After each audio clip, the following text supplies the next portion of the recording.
Hi Sue, this was the plant I was asking you to explain to me. What is this plant and how we can use it? Hi MTS, thanks for asking me that. This is an amazing specimen of Comfrey, which its official name is Symphytum officinale, and it's May at the moment, so it's actually quite hard still to grow things on allotments. But here we have this amazing plant that is doing so well. Look how thick the stems are all the way down there. So some people might see it as a weed, because it does grow wild, but it has multiple uses on the allotment and in the house as well. It dies down in winter, so now it's beginning to come through again.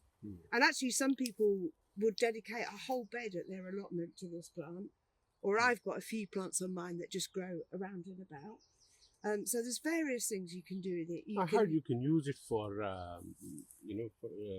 like a compost or something. Absolutely, you can. You can both eat it and use it for compost. So for composting, it's an incredible plant because you can cut it and it will come again 5 times in 1 year. So even as you cut it, you've got some leaves here in your hand that you've just pulled up. Yeah. You can cut it, you can use those leaves, you can either make them into a liquid, and I'll show you that later, or you can just put them on top of soil and use it as a fertiliser. Permaculture people like to put them around apple trees as well, or you can put it in a potato bed. You know, when you're planting your potatoes and you've got the trench, you can just put that down. And eating wise, well, it has medicinal things and you can eat it. So eating wise, I pick the quite young leaves, so like these, and would make that, take it home and make a batter, dip it into the batter and fry it, and it's absolutely delicious. And you can actually cook it like cabbage as well. And medicinally, comfrey is also called nip bone because in the past it was used for mending broken bones. But now I use it on the allotment if I cut myself. It's really good for stopping bleeding. Well, I have something to show you. Oh yeah, you do. I have a cut on my hand. But you rub the leaves together just to get the hairy bits off the back. Yeah. And then you can place that on something, on a cut or a bleed, and it heals it very quickly. It's a natural way of curing it.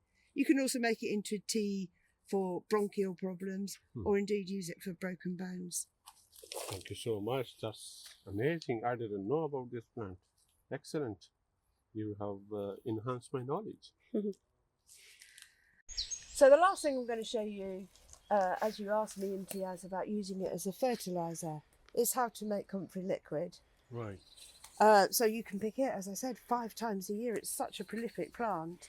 So usually I pick the leaves like this. I would either tear them up or cut them up with shears. And this is my comfrey liquid bin. Right. Okay. And this is last year's comfrey liquid.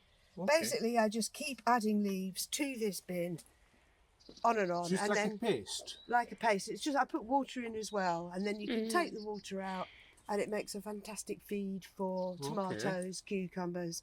When it's as strong as this, I'd water it down as well. But it's it's free organic feed. And how many times a week can you give to plants?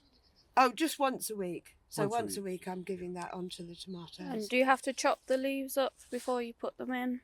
I think it just makes them decompose quicker, so you get more liquid. You can get liquid the same year to be able to use. Then you've got a little tap here to get the liquid out. Yeah. So I would really encourage everybody to use comfrey and make comfrey liquid for its fantastic properties. Thank you.